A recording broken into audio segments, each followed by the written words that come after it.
ಆದಿಯ ಮಂತ್ರವು ಅಂತ್ಯದ ಮಂತ್ರವು ಓಂ ಶಾಂತಿ ಓಂ ಶಾಂತಿ.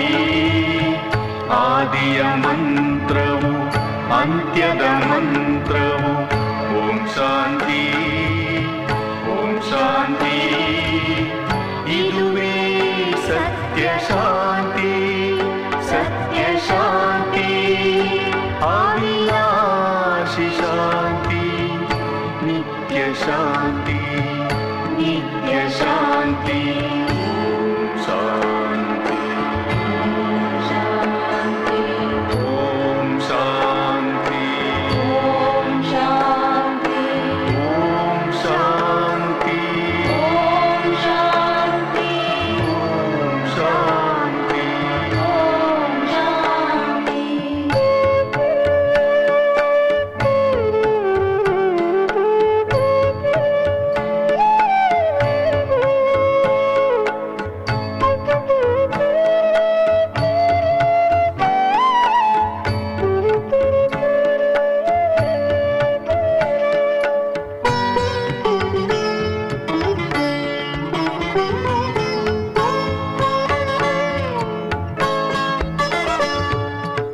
ಶಾಂತಿಯ ವರವ ಪಡೆಯಲು ಅರಸುತ್ತ ಬಂದೆ. ಭ್ರಾಂತಿಯಲ್ಲಿ ಗುಡಿಗುಂಡಾರವ ಅಲೆಯುತ್ತ ಬಂದೆ. ಶಾಂತಿಯ ವರವ ಪಡೆಯಲು ಅರಸುತ್ತ ಬಂದೆ. ಭ್ರಾಂತಿಯಲ್ಲಿ ಗುಡಿಗುಂಡಾರವ ಅಲೆಯುತ್ತ ಬಂದೆ. ಶಾಂತಿಯ ಹನಿ ಹನಿಯಾದರೂ ಎಲ್ಲಿರುವುದು ಎಂದು ಶಾಂತಿಯ ಹನಿ ಹನಿಯಾದರೂ ಎಲ್ಲಿರುವುದು ಎಂದು ಕ್ಷಣಗಳು ದಿನಗಳು ವರುಷಗಳ ಕಳೆದೆನು ವರುಷಗಳ ಕಳೆದೆನು. ಶಾಂತಿ ಶಾಂತಿ ಓಂ ಶಾಂತಿ ಓಂ ಶಾಂತಿ ಓಂ ಶಾಂತಿ ಓಂ ಶಾಂತಿ ಓಂ ಶಾಂತಿ ಓಂ ಶಾಂತಿ. ಆದಿಯ ಮಂತ್ರವು ಅಂತ್ಯದ ಮಂತ್ರವು ಓಂ ಶಾಂತಿ ಓಂ ಶಾಂತಿ. ಇದುವೇ ಸತ್ಯ ಶಾಂತಿ ಸತ್ಯ ಶಾಂತಿ ಅವಿನಾಶಿ ಶಾಂತಿ ನಿತ್ಯ ಶಾಂತಿ ನಿತ್ಯ ಶಾಂತಿ.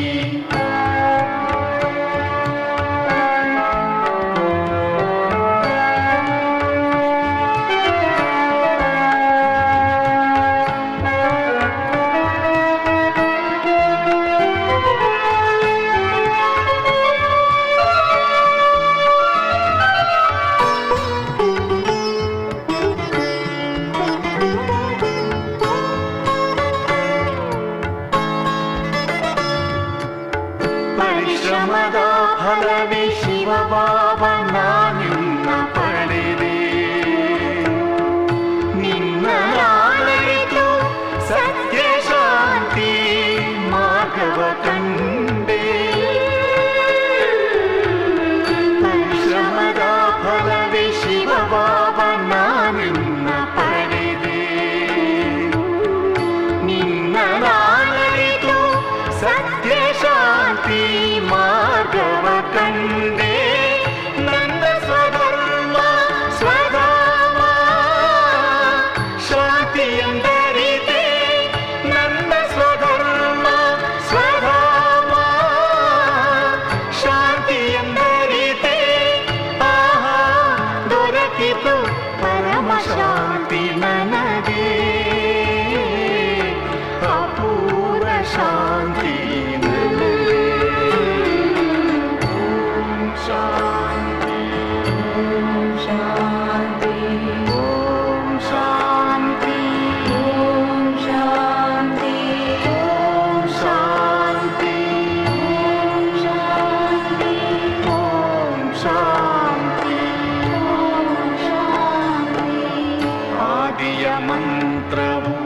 ಅಂತ್ಯದ ಮಂತ್ರವು ಓಂ ಶಾಂತಿ ಓಂ ಶಾಂತಿ.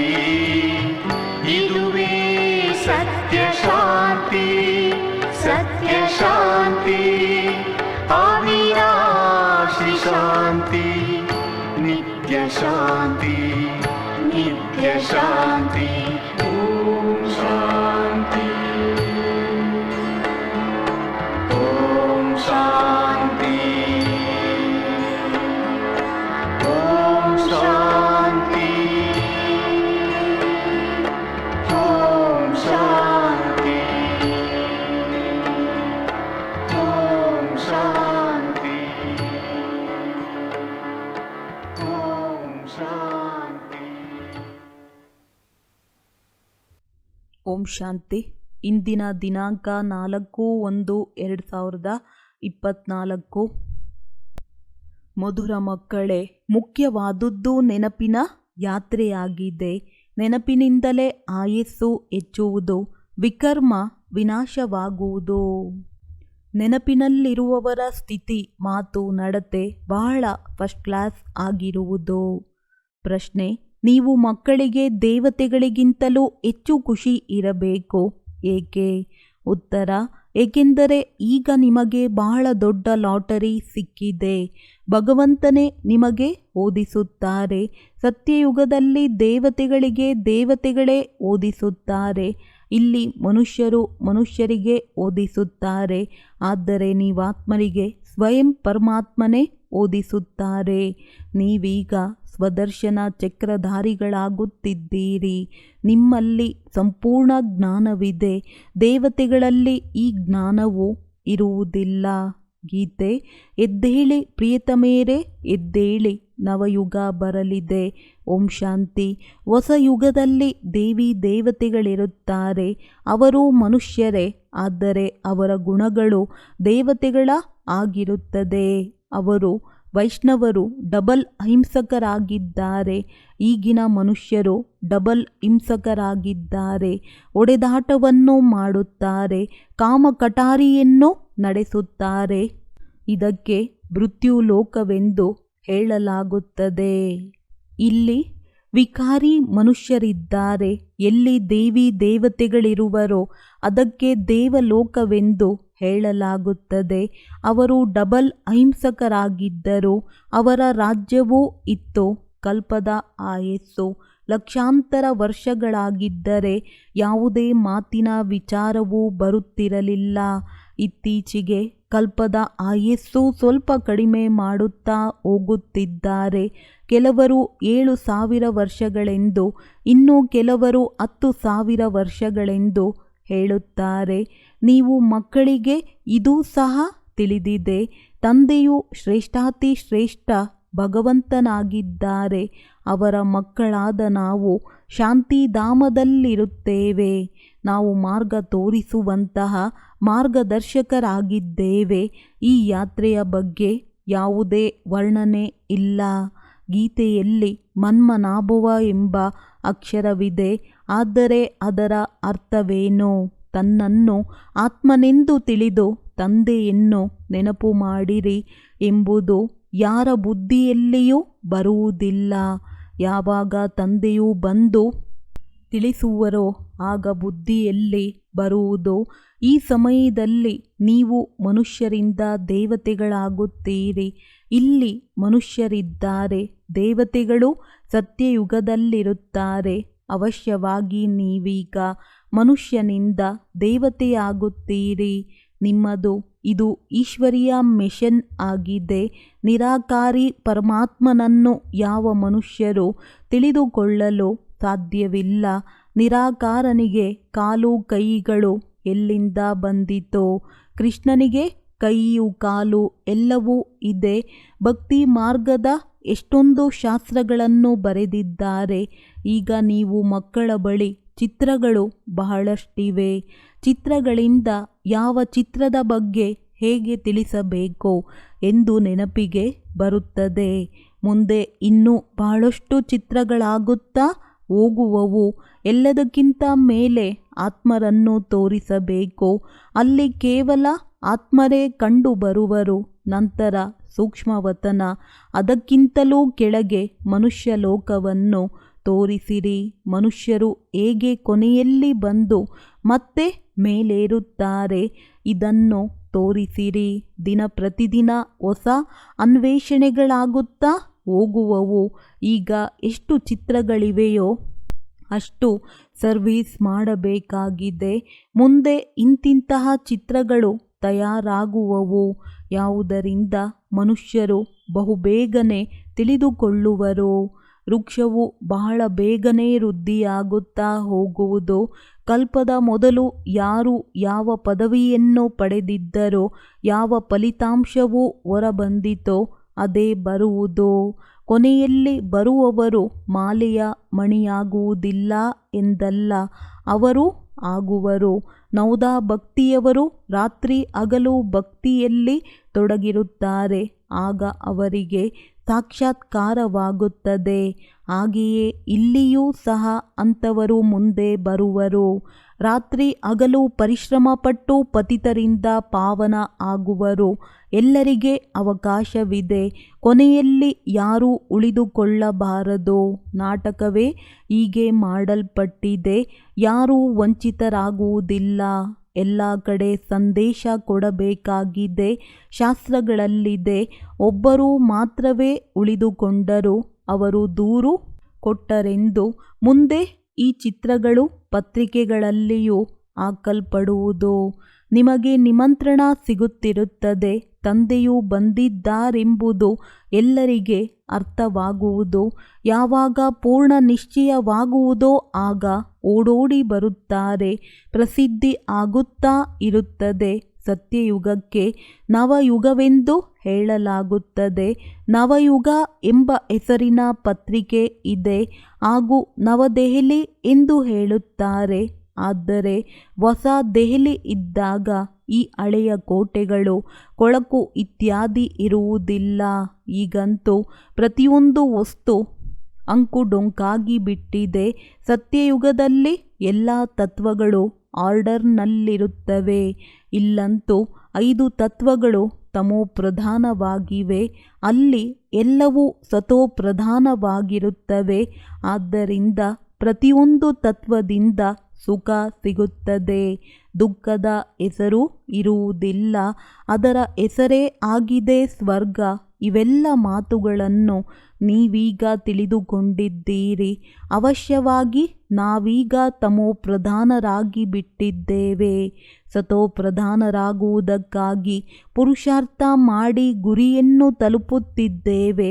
ಮತ್ತೆಲ್ಲರೂ ಅಂಧಕಾರದಲ್ಲಿದ್ದಾರೆ, ನಾವು ಬೆಳಕಿನಲ್ಲಿದ್ದೇವೆ.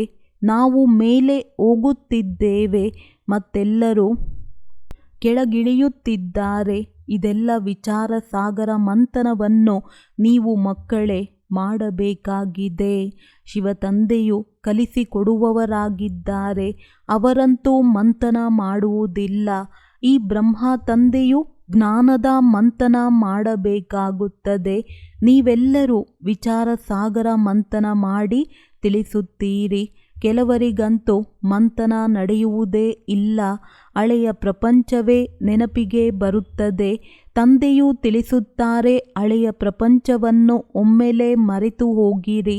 ಆದರೆ ತಂದೆಗೆ ಗೊತ್ತಿದೆ, ನಂಬರ್ವಾರ್ ಪುರುಷಾರ್ಥದನುಸಾರ ರಾಜಧಾನಿಯು ಸ್ಥಾಪನೆಯಾಗುತ್ತಿದೆ. ತಂದೆಯು ತಿಳಿಸುತ್ತಾರೆ, ನಾನು ಬಂದು ರಾಜಧಾನಿಯನ್ನು ಸ್ಥಾಪನೆ ಮಾಡಿ ಎಲ್ಲರನ್ನೂ ಹಿಂತಿರುಗಿ ಕರೆದುಕೊಂಡು ಹೋಗುತ್ತೇನೆ. ಅವರಂತೂ ಕೇವಲ ತಮ್ಮ ತಮ್ಮ ಧರ್ಮ ಸ್ಥಾಪನೆ ಮಾಡುತ್ತಾರೆ. ಅವರ ಹಿಂದೆ ಅವರ ಧರ್ಮದವರು ಬರುತ್ತಿರುತ್ತಾರೆ. ಅವರದ್ದೇನು ಮಹಿಮೆ ಮಾಡುತ್ತೀರಿ? ಮಹಿಮೆಯು ನಿಮ್ಮದಾಗಿದೆ. ಆದಿ ಸನಾತನ ದೇವಿ ದೇವತಾ ಧರ್ಮವನ್ನೇ ಹೀರೋ ಹೀರೋಯಿನ್ ಎಂದು ಹೇಳಲಾಗುತ್ತದೆ. ಅಂದರೆ ವಜ್ರ ಸಮಾನ ಜನ್ಮ ಮತ್ತು ಕವಡೆಯಂತಹ ಜನ್ಮವೆಂದು ನಿಮಗಾಗಿಯೇ ಗಾಯನವಿದೆ. ನಂತರ ನೀವು ಕೊನೆಯಲ್ಲಿ ಮೇಲಿನಿಂದ ಕೆಳಗಿಳಿದು ಬಂದು ಬಿಡುತ್ತೀರಿ. ಅಂದ ಮೇಲೆ ಈ ಸಮಯದಲ್ಲಿ ನೀವು ಮಕ್ಕಳಿಗೆ ದೇವತೆಗಳಿಗಿಂತಲೂ ಹೆಚ್ಚು ಖುಷಿ ಇರಬೇಕು. ಏಕೆಂದರೆ ನಿಮಗೆ ಲಾಟರಿ ಸಿಕ್ಕಿದೆ. ಈಗ ನಿಮಗೆ ಭಗವಂತ ಓದಿಸುತ್ತಾರೆ. ಅಲ್ಲಂತೂ ದೇವತೆಗಳಿಗೆ ಓದಿಸುತ್ತಾರೆ. ಇಲ್ಲಿ ಮನುಷ್ಯರಿಗೆ ಮನುಷ್ಯರೇ ಓದಿಸುತ್ತಾರೆ. ಹಾಗೂ ನೀವಾತ್ಮರಿಗೆ ಪರಂಪಿತ ಪರಮಾತ್ಮನೇ ಓದಿಸುತ್ತಾರೆ. ಅಂತರವಾಯಿತಲ್ಲವೇ? ನೀವು ಬ್ರಾಹ್ಮಣರು ರಾಮರಾಜ್ಯ ಹಾಗೂ ರಾವಣ ರಾಜ್ಯವನ್ನು ತಿಳಿದುಕೊಂಡಿದ್ದೀರಿ. ನೀವೀಗ ಎಷ್ಟು ಶ್ರೀಮತದಂತೆ ನಡೆಯುವಿರೋ ಅಷ್ಟು ಶ್ರೇಷ್ಠ ಪದವಿಯನ್ನು ಪಡೆಯುತ್ತೀರಿ. ಅಜ್ಞಾನ ಕಾಲದಲ್ಲಿ ಏನು ಮಾಡಿದರೂ ಅದು ಉಲ್ಟಾ ಆಗುತ್ತದೆ. ಬಾಲ್ಯದಲ್ಲಿ ಬುದ್ಧಿ ಬೆಳವಣಿಗೆಯಾಗಿರುವುದಿಲ್ಲ. ನಂತರ ಬುದ್ಧಿಯು ಪ್ರೌಢವಾಗುತ್ತದೆ. 16-17 ವರ್ಷಗಳ ನಂತರ ನಿಶ್ಚಿತಾರ್ಥವಾಗುತ್ತದೆ. ಇತ್ತೀಚೆಗಂತೂ ಬಹಳ ಕೊಳಕಿದೆ.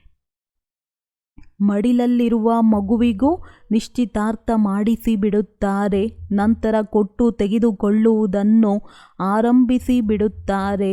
ಸತ್ಯಯುಗದಲ್ಲಿ ವಿವಾಹವೂ ಸಹ ಎಷ್ಟು ರಾಯಲ್ ಆಗಿರುತ್ತದೆ. ನೀವು ಎಲ್ಲವನ್ನು ಸಾಕ್ಷಾತ್ಕಾರದಲ್ಲಿ ನೋಡಿದ್ದೀರಿ. ಎಷ್ಟು ಮುಂದುವರಿಯುತ್ತಾ ಹೋಗುತ್ತೀರೋ ನೀವು ಎಲ್ಲವನ್ನು ಸಾಕ್ಷಾತ್ಕಾರ ಮಾಡುತ್ತೀರಿ. ಒಳ್ಳೆಯ ಫಸ್ಟ್ ಕ್ಲಾಸ್ ಯೋಗಿ ಮಕ್ಕಳ ಆಯಸ್ಸು ಹೆಚ್ಚುತ್ತಾ ಹೋಗುವುದು. ತಂದೆಯು ತಿಳಿಸುತ್ತಾರೆ, ಯೋಗದಿಂದ ತಮ್ಮ ಆಯಸ್ಸನ್ನು ಹೆಚ್ಚಿಸಿಕೊಳ್ಳಿರಿ. ನಾವು ಯೋಗದಲ್ಲಿ ಬಹಳ ಹಿಂದುಳಿದಿದ್ದೇವೆ. ನೆನಪಿನಲ್ಲಿರಲು ಬಹಳ ತಲೆಕೆಡಿಸಿಕೊಂಡರೂ ಇರಲು ಆಗುವುದಿಲ್ಲ. ಪದೇ ಪದೇ ಮರೆತು ಹೋಗುತ್ತೇವೆಂದು ಮಕ್ಕಳು ತಿಳಿದುಕೊಳ್ಳುತ್ತಾರೆ. ವಾಸ್ತವದಲ್ಲಿ ಇಲ್ಲಿರುವವರ ಚಾರ್ಟ್ ಬಹಳ ಚೆನ್ನಾಗಿರಬೇಕು. ಹೊರಗಡೆಯಂತೂ ಉದ್ಯೋಗ ವ್ಯವಹಾರಗಳ ಜಂಜಾಟದಲ್ಲಿರುತ್ತಾರೆ. ತಂದೆಯನ್ನು ನೆನಪು ಮಾಡುತ್ತಾ ಇಲ್ಲಿಯೇ ನೀವು ಸತೋಪ್ರಧಾನರಾಗಬೇಕಾಗಿದೆ. ಕೊನೆ ಪಕ್ಷ ಭೋಜನವನ್ನು ತಯಾರಿಸುತ್ತಾ ಕೆಲಸ ಕಾರ್ಯಗಳನ್ನು ಮಾಡುತ್ತಾ 8 ಗಂಟೆಗಳಾದರೂ ನನ್ನನ್ನು ನೆನಪು ಮಾಡಿರಿ. ಆಗ ಅಂತ್ಯದಲ್ಲಿ ಕರ್ಮಾತೀತ ಸ್ಥಿತಿಯಾಗುವುದು. ನಾನು 6-8 ಗಂಟೆಗಳು ಯೋಗದಲ್ಲಿರುತ್ತೇನೆ ಎಂದು ಯಾರಾದರೂ ಹೇಳಿದರೆ ಅದನ್ನು ತಂದೆಯು ಒಪ್ಪುವುದಿಲ್ಲ. ಅನೇಕರಿಗೆ ಸಂಕೋಚವಾಗಿ ಚಾರ್ಟ್ ಬರೆಯುವುದಿಲ್ಲ. ಅರ್ಧ ಗಂಟೆಯೂ ನೆನಪಿನಲ್ಲಿರುವುದಿಲ್ಲ. ಮುರುಳಿಯನ್ನು ಕೇಳುವುದು ಯೋಗವಲ್ಲ. ಇದು ಕೇವಲ ಧನ ಸಂಪಾದನೆಯಾಯಿತು. ನೆನಪಿನಲ್ಲಿದ್ದಾಗ ಕೇಳುವುದೇ ನಿಂತು ಹೋಗುತ್ತದೆ. ಕೆಲವು ಮಕ್ಕಳು, ಬಾಬಾ, ನಾವು ನೆನಪಿನಲ್ಲಿದ್ದು ಮುರುಳಿ ಕೇಳಿದೆವು ಎಂದು ಬರೆಯುತ್ತಾರೆ. ಆದರೆ ಇದು ನೆನಪಾಗಲಿಲ್ಲ. ತಂದೆಯೇ ಸ್ವಯಂ ಹೇಳುತ್ತಾರೆ, ನಾನು ಪದೇ ಪದೇ ಮರೆತು ಹೋಗುತ್ತೇನೆ. ನೆನಪಿನಲ್ಲಿ ಭೋಜನ ಮಾಡಲು ಕುಳಿತುಕೊಳ್ಳುತ್ತೇನೆ. ಬಾಬಾ, ತಾವಂತೂ ಅಭೋಕ್ತನಾಗಿದ್ದೀರಿ. ತಾವು ತಿನ್ನುತ್ತೀರಿ, ನಾನು ತಿನ್ನುತ್ತೇನೆಂದು ಹೇಗೆ ನಾನು ಹೇಳಲಿ? ಕೆಲವು ಮಾತುಗಳಲ್ಲಿ ತಂದೆಯು ಜೊತೆ ಇದ್ದಾರೆಂದು ಹೇಳುತ್ತೇವೆ. ಮುಖ್ಯವಾದುದು ನೆನಪಿನ ಯಾತ್ರೆಯಾಗಿದೆ. ಮುರುಳಿಯ ಸಬ್ಜೆಕ್ಟ್ ಸಂಪೂರ್ಣ ಬೇರೆಯಾಗಿದೆ. ನೆನಪಿನಿಂದಲೇ ಪವಿತ್ರರಾಗುತ್ತೀರಿ. ಆಯಸ್ಸು ಹೆಚ್ಚುತ್ತದೆ. ಬಾಕಿ ಮುರುಳಿಯನ್ನು ಕೇಳಿದ ತಕ್ಷಣ ಶಿವತಂದೆಯು ಇವರಲ್ಲಿದ್ದಾರಲ್ಲವೇ? ಆದ್ದರಿಂದ ಮುರುಳಿ ಕೇಳುವುದರಿಂದ ವಿಕರ್ಮ ವಿನಾಶವಾಯಿತು ಎಂದಲ್ಲ.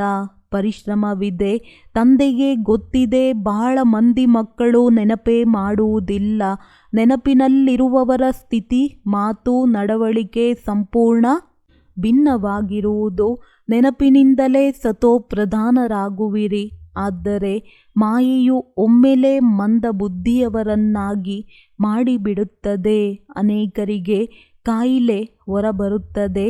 ಮೊದಲು ಯಾವ ಮೋಹವಿರಲಿಲ್ಲವೋ ಅದು ಸಹ ಹೆಚ್ಚಾಗಿ ಹೊರಬರುತ್ತದೆ. ಮತ್ತಷ್ಟು ಸಿಕ್ಕಿ ಹಾಕಿಕೊಳ್ಳುತ್ತಾರೆ. ಇದು ಬಹಳ ಪರಿಶ್ರಮದ ಕೆಲಸವಾಗಿದೆ. ಮುರುಳಿ ಕೇಳುವುದೇ ಬೇರೆ ಸಬ್ಜೆಕ್ಟ್ ಆಗಿದೆ.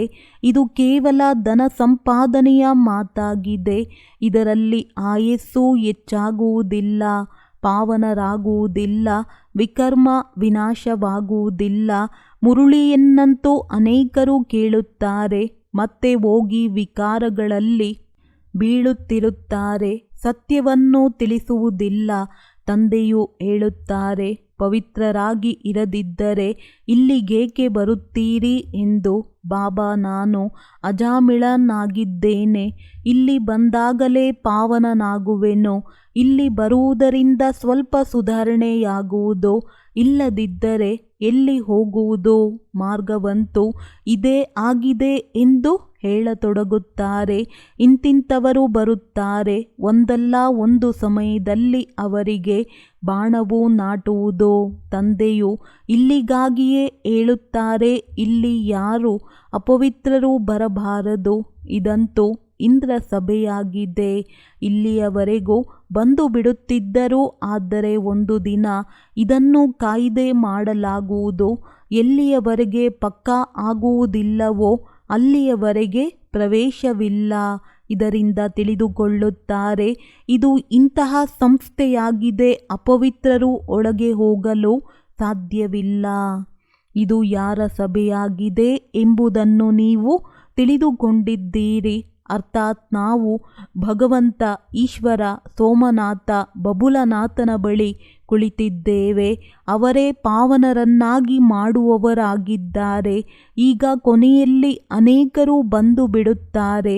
ಆಗ ಯಾರೂ ಇಲ್ಲಿ ತೊಂದರೆ ಕೊಡಲು ಸಾಧ್ಯವಿಲ್ಲ. ಯಾರು ಈ ಧರ್ಮದವರಿದ್ದಾರೆಯೋ ಅವರು ಬಂದು ಬಿಡುವರು. ಆರ್ಯ ಸಮಾಜಿಗಳು ಹಿಂದೂಗಳಾಗಿದ್ದಾರೆ. ಕೇವಲ ಮಠಪಂಥವನ್ನು ಬೇರೆ ಮಾಡಿಬಿಟ್ಟಿದ್ದಾರೆ. ದೇವತೆಗಳಿರುವುದು ಸತ್ಯಯುಗದಲ್ಲಿ. ಇಲ್ಲಿ ಎಲ್ಲರೂ ಹಿಂದೂಗಳಿದ್ದಾರೆ. ವಾಸ್ತವದಲ್ಲಿ ಹಿಂದೂ ಎಂಬ ಧರ್ಮವಿಲ್ಲ.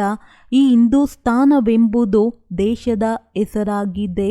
ನೀವು ಮಕ್ಕಳು ಹೇಳುತ್ತಾ, ಕುಳಿತುಕೊಳ್ಳುತ್ತಾ, ನಡೆದಾಡುತ್ತಾ ಸ್ವದರ್ಶನ ಚಕ್ರಧಾರಿಗಳಾಗಬೇಕಾಗಿದೆ. ವಿದ್ಯಾರ್ಥಿಗೆ ವಿದ್ಯಾಭ್ಯಾಸದ ನೆನಪಿರಬೇಕಲ್ಲವೇ?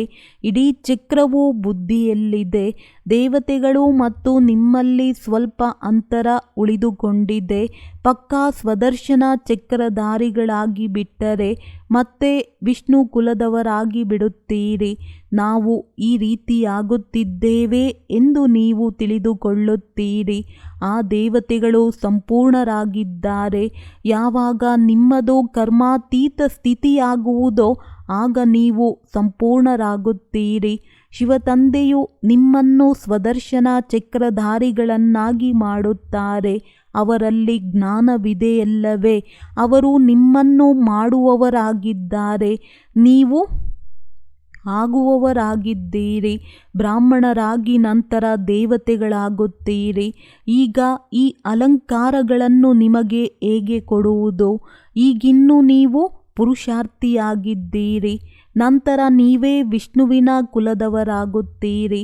ಸತ್ಯಯುಗವು ವೈಷ್ಣವ ಕುಲವಲ್ಲವೇ? ಅಂದ ಮೇಲೆ ಈ ರೀತಿಯಾಗಬೇಕಾಗಿದೆ. ನೀವು ಬಹಳ ಮಧುರರಾಗಬೇಕಾಗಿದೆ. ಅಂತಿಂತಹ ಶಬ್ದಗಳನ್ನು ಮಾತನಾಡುವುದಕ್ಕಿಂತಲೂ ಸುಮ್ಮನಿರುವುದೇ ಒಳ್ಳೆಯದು. ಒಂದು ದೃಷ್ಟಾಂತವಿದೆ. ಇಬ್ಬರು ಹೊಡೆದಾಡುತ್ತಿದ್ದರು. ಸನ್ಯಾಸಿ ಹೇಳಿದರು, ಬಾಯಲ್ಲಿ ಉಂಗುರವನ್ನು ಹಾಕಿಕೊಳ್ಳಿರಿ ಎಂದು. ತೆಗೆಯಬಾರದು. ಇದರಿಂದ ಪ್ರತ್ಯುತ್ತರ ಕೊಡುವುದಿಲ್ಲ. 5 ವಿಕಾರಗಳನ್ನು ಗೆಲ್ಲುವುದು ಚಿಕ್ಕಮ್ಮನ ಮನೆಯಂತಲ್ಲ. ಕೆಲವರಂತೂ ತಮ್ಮ ಅನುಭವವನ್ನು ತಿಳಿಸುತ್ತಾರೆ. ನಮ್ಮಲ್ಲಿ ಬಹಳ ಕ್ರೋಧವಿತ್ತು, ಈಗ ಬಹಳ ಕಡಿಮೆಯಾಗಿ ಬಿಟ್ಟಿದೆ. ಬಹಳ ಮಧುರರಾಗಬೇಕಾಗಿದೆ. ನಿನ್ನೆ ತಾನೇ ನೀವು ಈ ದೇವತೆಗಳ ಗುಣಗಳನ್ನು ಆಡುತ್ತಿದ್ದೀರಿ. ಇಂದು ನಾವೇ ಈ ರೀತಿಯಾಗುತ್ತಿದ್ದೇವೆ. ನೀವೀಗ ತಿಳಿದುಕೊಂಡಿದ್ದೀರಿ. Number war ಆಗುವರು. ಯಾರು ಸರ್ವೀಸ್ ಮಾಡುವರೋ ಅವಶ್ಯವಾಗಿ ತಂದೆಯು ಅವರ ಹೆಸರನ್ನು ತೆಗೆದುಕೊಳ್ಳುವರು. ಮಾರ್ಗವನ್ನು ತಿಳಿಸಬೇಕು. ನಾವು ಸಹ ಮೊದಲು ಏನನ್ನೂ ತಿಳಿದುಕೊಂಡಿರಲಿಲ್ಲ. ಈಗ ಎಷ್ಟೊಂದು ಜ್ಞಾನವೂ ಸಿಕ್ಕಿದೆ. ಯಾರು ಚೆನ್ನಾಗಿ ಧಾರಣೆ ಮಾಡುವುದಿಲ್ಲವೋ ಅವರ ರಿಪೋರ್ಟ್ ಬರುತ್ತದೆ. ಬಾಬಾ, ಇವರಲ್ಲಂತೂ ಬಹಳ ಕ್ರೋಧವಿದೆ. ತಂದೆಯು ತಿಳಿಸುತ್ತಾರೆ, ಇವರು ಆತ್ಮಿಕ ಸೇವೆ ಮಾಡಲು ಆಗದಿದ್ದರೆ ಸ್ಥೂಲ ಸೇವೆಯನ್ನಾದರೂ ಮಾಡಲಿ. ಬಾಬನ ನೆನಪಿನಲ್ಲಿದ್ದು ಸರ್ವೀಸ್ ಮಾಡುವುದು ಅಹೋ ಸೌಭಾಗ್ಯವಾಗಿದೆ. ಒಬ್ಬರು ಇನ್ನೊಬ್ಬರಿಗೆ ನೆನಪು ತರಿಸುತ್ತಾ ಇರಿ. ನೆನಪಿನಿಂದ ಬಹಳ ಬಲ ಸಿಗುವುದು. ನೆನಪು ಮಾಡುವವರು ಚಾರ್ಟ್ ಇಡಬೇಕು. ಚಾರ್ಟ್ನಿಂದ ತಿಳಿಯಲಾಗುತ್ತದೆ. ಪ್ರತಿಯೊಬ್ಬರಿಗೆ ತಂದೆಯು ಎಚ್ಚರಿಕೆಯನ್ನು ಕೊಡುತ್ತಿರುತ್ತಾರೆ. ವಿಶ್ವದಲ್ಲಿ ಶಾಂತಿಯನ್ನು ಬಹಳ ಬೇಡುತ್ತಾರೆ. ಅವಶ್ಯವಾಗಿ ಒಂದು ಸಮಯದಲ್ಲಿ ವಿಶ್ವದಲ್ಲಿ ಶಾಂತಿ ಇತ್ತು. ಸತ್ಯಯುಗದಲ್ಲಿ ಅಶಾಂತಿಯ ಯಾವುದೇ ಮಾತಿಲ್ಲ. ಮಧುರ ತಂದೆಯ ಮಧುರ ಮಕ್ಕಳು ಇಡೀ ವಿಶ್ವವನ್ನು ಮಧುರವನ್ನಾಗಿ ಮಾಡುತ್ತಾರೆ. ಈಗ ಮಧುರತೆ ಎಲ್ಲಿದೆ? ಈಗಂತೂ ಎಲ್ಲಿ ನೋಡಿದರೂ ಮೃತ್ಯುವೇ ಮೃತ್ಯುವಿದೆ. ಈ ಆಟವು ಅನೇಕ ಬಾರಿ ಆಗಿದೆ ಮತ್ತು ಆಗುತ್ತಲೇ ಇರುತ್ತದೆ. ಅಂತ್ಯವಾಗಲು ಸಾಧ್ಯವಿಲ್ಲ. ಚಕ್ರವು ಸುತ್ತುತ್ತಿರುತ್ತದೆ. ಒಳ್ಳೆಯದು. ಮಧುರಾತಿ ಮಧುರ ಅಗಲಿ ಹೋಗಿ ಮರಳಿ ಸಿಕ್ಕಿರುವಂತಹ ಮಕ್ಕಳಿಗೆ ಪ್ರೀತಿಯ ಮಾತ್ಪಿತಾ ಬಾಪ್ ದಾದಾರವರ ನೆನಪು, ಪ್ರೀತಿ ಹಾಗೂ ಸುಪ್ರಭಾತ. ಆತ್ಮೀಯ ಮಕ್ಕಳಿಗೆ ಆತ್ಮೀಯ ತಂದೆಯ ನಮಸ್ತೆ. ಧಾರಣೆಗಾಗಿ ಮುಖ್ಯ ಸಾರ: ವಿಕರ್ಮ ವಿನಾಶ ಮಾಡಲು ಮತ್ತು ಆಯಸ್ಸನ್ನು ಹೆಚ್ಚಿಸಿಕೊಳ್ಳಲು ನೆನಪಿನ ಯಾತ್ರೆಯಲ್ಲಿ ಅವಶ್ಯವಾಗಿ ಇರಬೇಕಾಗಿದೆ. ನೆನಪಿನಿಂದಲೇ ಪಾವನರಾಗುತ್ತೀರಿ. ಆದ್ದರಿಂದ ಕೊನೆ ಪಕ್ಷ 8 ಗಂಟೆ ನೆನಪಿನ ಚಾರ್ಟ್ ಮಾಡಬೇಕಾಗಿದೆ. ದೇವತೆಗಳ ಸಮಾನ ಮಧುರರಾಗಬೇಕಾಗಿದೆ. ಅಂತಿಂತಹ ಶಬ್ದಗಳ ಮಾತುಗಳ ಬದಲಾಗಿ ಮಾತನಾಡದಿರುವುದು ಒಳ್ಳೆಯದು. ಆತ್ಮಿಕ ಹಾಗೂ ಸ್ಥೂಲ ಸೇವೆ ಮಾಡುತ್ತಾ ತಂದೆಯ ನೆನಪಿನಲ್ಲಿದ್ದರೆ ಅಹೋ ಸೌಭಾಗ್ಯ. ವರದಾನ: ಸೇವೆಯಲ್ಲಿರುತ್ತಾ ಕರ್ಮಾತೀತ ಸ್ಥಿತಿಯ ಅನುಭವ ಮಾಡುವಂತಹ ತಪಸ್ವಿ ಮೂರ್ತಿ ಭವ. ಸಮಯ ಕಡಿಮೆ ಇದೆ ಮತ್ತು ಸೇವೆ ಇನ್ನೂ ಬಹಳ ಇದೆ. ಸೇವೆಯಲ್ಲಿಯೇ ಮಾಯೆ ಬರಲು ಆಸ್ಪದವಿರುವುದು. ಸೇವೆಯಲ್ಲಿಯೇ ಸ್ವಭಾವ ಸಂಬಂಧದ ವಿಸ್ತಾರವಾಗುವುದು. ಸ್ವಾರ್ಥವೂ ಸಹ ಸಮಾವೇಶವಾಗಿರುವುದು. ಅದರಲ್ಲಿ ಏನಾದರೂ ಸ್ವಲ್ಪ ಬ್ಯಾಲೆನ್ಸ್ ಕಡಿಮೆಯಾದರೆ ಮಾಯೆ ಹೊಸ ಹೊಸ ರೂಪ ಧಾರಣೆ ಮಾಡಿ ಬರುವುದು. ಆದ್ದರಿಂದ ಸೇವೆ ಮತ್ತು ಸ್ವಸ್ಥಿತಿಯ ಬ್ಯಾಲೆನ್ಸ್ನ ಅಭ್ಯಾಸ ಮಾಡಿ ಮಾಲೀಕರಾಗಿ ಕರ್ಮೇಂದ್ರಿಯ ರೂಪಿ ಕರ್ಮಚಾರಿಗಳಿಂದ ಸೇವೆಯನ್ನು ತೆಗೆದುಕೊಳ್ಳಿ. ಮನಸ್ಸಿನಲ್ಲಿ ಕೇವಲ ಒಬ್ಬ ಬಾಬನ ವಿನಃ ಬೇರೆ ಯಾರೂ ಇಲ್ಲ. ಈ ಸ್ಮೃತಿ ಇಮರ್ಜಿರಲಿ. ಆಗ ಹೇಳಲಾಗುವುದು, ಕರ್ಮಾತೀತ ಸ್ಥಿತಿಯ ಅನುಭವಿ ತಪಸ್ವಿ ಮೂರ್ತಿ. ಸ್ಲೋಗನ್: ಕಾರಣರೂಪಿ ನಕಾರಾತ್ಮಕತೆಯನ್ನು ಸಮಾಧಾನ ರೂಪದ ನಕಾರಾತ್ಮಕತೆಯನ್ನಾಗಿ ಮಾಡಿ. ಅವ್ಯಕ್ತ ಸೈಲೆನ್ಸ್ನ ಮೂಲಕ ಡಬಲ್ ಲೈಟ್ ಫರಿಷ್ಠಾ ಸ್ಥಿತಿಯ ಅನುಭವ ಮಾಡಿ. ಫರಿಷ್ಠಾ ಸ್ಥಿತಿಯ ಅನುಭವ ಮಾಡಲು ಯಾವುದೇ ಪ್ರಕಾರದ ವ್ಯರ್ಥ ಮತ್ತು ನಕಾರಾತ್ಮಕ ಸಂಕಲ್ಪ, ಮಾತು ಮತ್ತು ಕರ್ಮದಿಂದ ಮುಕ್ತರಾಗಿ ವ್ಯರ್ಥ ಮತ್ತು ನಕಾರಾತ್ಮಕ ಈ ಹೊರೆ ಸದಾಕಾಲಕ್ಕಾಗಿ ಆಳವಾದ ಶಾಂತಿಯ ಅನುಭವ ಮಾಡಲು ಬಿಡುವುದಿಲ್ಲ. ಈಗ ವ್ಯರ್ಥ ಹೊರೆಯಿಂದ ಸದಾ ಹಗುರರಾಗಿ ಡಬಲ್ ಲೈಟ್ ಫರಿಷ್ಠಾ ಆಗಿ.